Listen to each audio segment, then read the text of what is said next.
Ah, no answer machine even. I'm surprised. Let me check the time.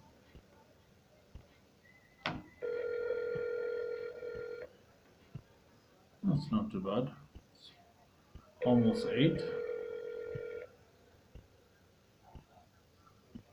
Chances are that won't be answered. It rang a few times, and so what we got here.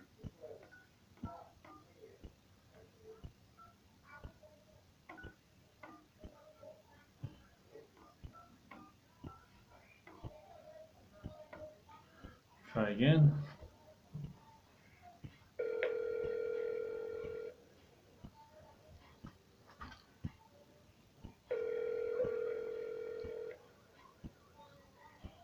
Hello. Hi. Did you hear on the news what HTC is doing? Say that again. Did you hear on the news what HTC is doing? Who is this? This is Jacob Fair. And who are you? Are you sure you got the right number? I think so. Are you Larry? No, I'm Oh, not. then I guess I don't. All right. See ya. All right, have a good one. So I just let it to be, instead of telling him it's a cold call. And I wasn't looking for Larry. I just play around with different things. Maybe we'll come up with some new lines and see how the reaction is on that. Um, Keep playing around with it. Maybe what I've been taught is sometimes even just be direct. Tell them it's a cold call and ask them if if I should let him go or continue, right? And if he says you can continue, well then you can tell him anything, and he'll probably stick around to listen to it. Um, or the person will just say no, I'm not interested, and that's fine. Just go to the next one then if you get those. And yeah, the more active you are, the more people you're able to reach out to. Not only all the rejections, but there's also some what are not rejections, and that will reveal more of them in the day, but do not reject you if you can reach out to enough people. So kind of like I said last time about the ratio. So just got to look at, okay, I got to go through so many no's to get a yes. And if I've gone through 20 calls what say no, then I just got to go another, let's say, another 100 calls and I'll get a yes, right? And then once I got 119 calls what said no, well, chances are the next one will be a yes then. And just got to think of it that way. It doesn't matter if it's a rejection. It's not a personal rejection. They're just not interested in giving their time at that time. And a lot of times, well, most of the time, they don't even know what you're trying to present them in the beginning. They haven't heard about it, or if there is stuff they know about what's similar, they'd probably compete or compare with that, right? So as a kid, my brother bought a bunch of berries and fruits from across country, and we were kids, so went around from neighbor to neighbor, uh, different places, door to door, I guess you'd call that, and we'd ask them if they want some fruit, and they'd say, "No, okay, would you want some berries? How about this berry? How about that?" And you know, at that age, I don't know. I guess I was fairly young. I never thought about rejection. I didn't think about. I just didn't. You do want it or you don't want it, right? And I didn't go any. didn't put more thought into it. But I did get a funny story out of it. One house we asked if he wanted blueberries, and I think he just stumbled over his words, which happens, right? Uh, happens to anybody. And the person said, "No, I don't want any blueberries." And even now, it's years ago, and I still remember that. So it gives you memories too. Um, yeah, I don't know if I really want to talk about a lot of things right now. I hadn't prepared anything. Stuff is not really coming to my mind right now. The only thing I'm thinking of is it's not a rejection, even if they say no.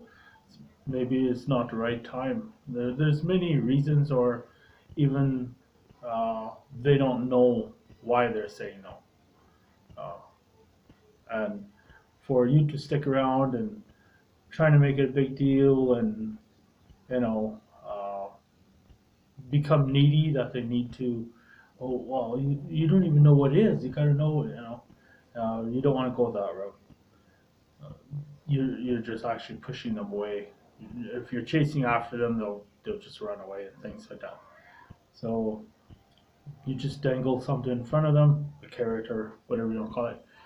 Uh, you're you're introducing, getting them interested or knowing about it, and once they've heard that um, it exists or what is out there, maybe when the time's right, they'll think about that call or that introduction they had gotten, and they'll be looking for it, right? If they're able to reach out to you or to the company or wherever, they'll find it. As long as it's still around, they'll find it. So as you can see, I'm wearing the HTC shirt.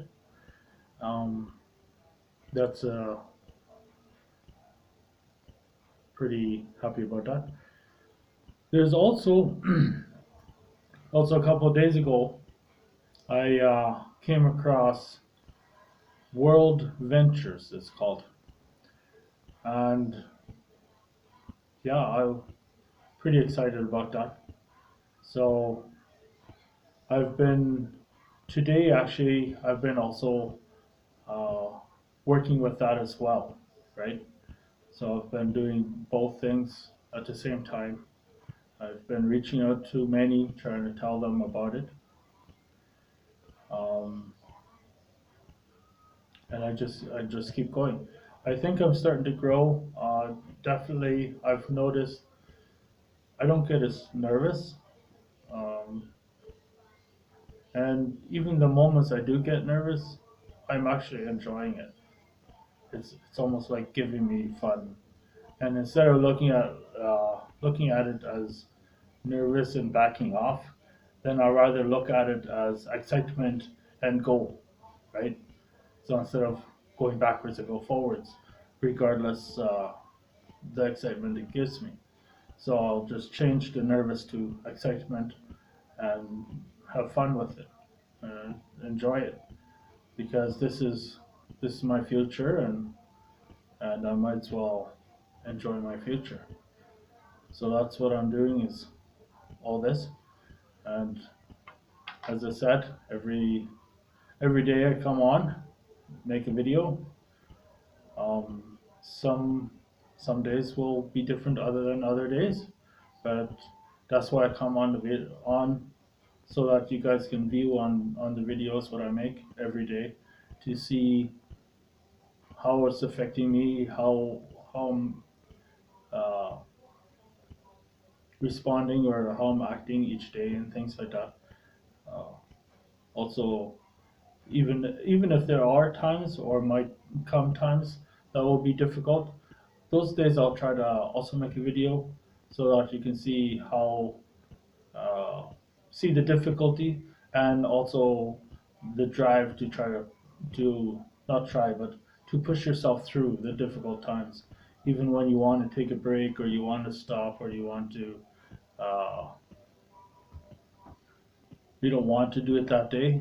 I'll do it anyway, because this is like, this is the reality part. It's not like a reality show. It's actually, uh, I know a lot of people, they come on and say, well, this was my story and look how successful I am. And I'm trying to show you the steps from the beginning, right? The steps and how it looks to go through something like this. And as I was saying, that sales is needed everywhere, and that's why I decided to get into sales. And when I learned about closing, that that was really amazing. I just, now when I see sales, so I hear sales and different companies and their sales teams and so on, they all say, "Oh, we don't need any help. We don't need any help," and that you can so clearly hear that they need help and how needy they are in their sales and how pushy and different things. It's, you know, this, it's like, well, you guys have been doing it for how many years, and you're still clueless, right? So that's what it seems like when, not, and I'm not saying that all salespeople are that way. Some are worse than others.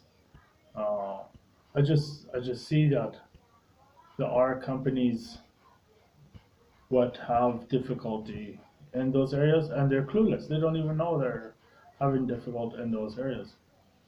And not to put down real estate, I just find a lot of companies in those areas, they do definitely struggle. They might not realize that, but they are.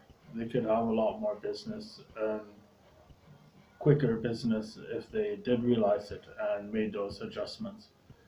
I guess when we get to the, go up into commercial, go up into maybe like the mansions where it's uh, a few $100 million for each home, they might do better.